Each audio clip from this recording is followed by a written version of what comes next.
Nah, selanjutnya saya di sini akan membahas tentang prosedur audit.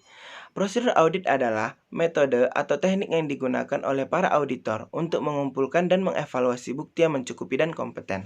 Pemilihan prosedur yang akan digunakan untuk menyelesaikan suatu tujuan audit tersebut terjadi dalam perencanaan audit. Nah, berikut ini ada 10 jenis prosedur audit yang biasa digunakan dalam pengauditan. Yang pertama adalah prosedur analitis. Prosedur analitis adalah proses membandingkan laporan keuangan dari tahun sebelumnya dengan tahun berikutnya. Yang kedua adalah inspeksi. Inspeksi meliputi pemeriksaan rinci terhadap dokumen dan catatan, serta pemeriksaan sumber daya berwujud. Prosedur ini digunakan secara luas dalam auditing.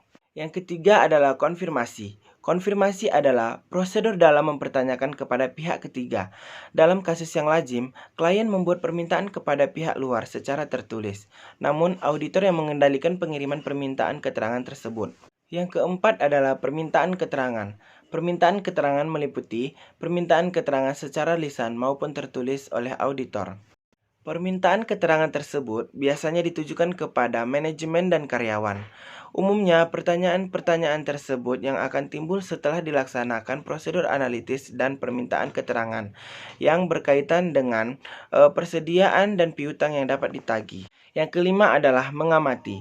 Mengamati berkaitan dengan memperhatikan dan menyaksikan pelaksanaan beberapa kegiatan atau proses. Kegiatan dapat berupa pemrosesan rutin jenis transaksi tertentu, seperti penerimaan kas, untuk melihat apakah para pekerja sedang melaksanakan tugas yang diberikan sesuai dengan kebijakan yang diberikan oleh prosedur perusahaan. Yang keenam adalah penelusuran. Penelusuran adalah proses memastikan bahwasanya adalah angka yang ada di dalam dokumen sesuai dengan angka yang ada di dalam laporan keuangan. Yang ketujuh adalah mencocokkan. Prosedur yang mencocokkan laporan keuangan sesuai dengan transaksi.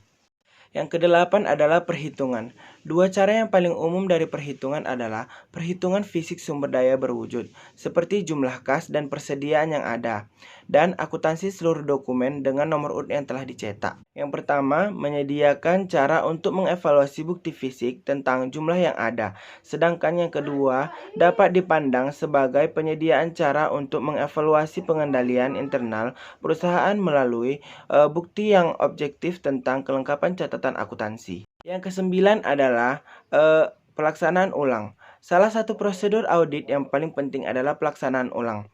Perhitungan dan rekonsiliasi yang dibuat oleh klien. Misalnya, menghitung ulang total jurnal, beban penyusutan, bunga akrual, dan diskon atau premi obligasi.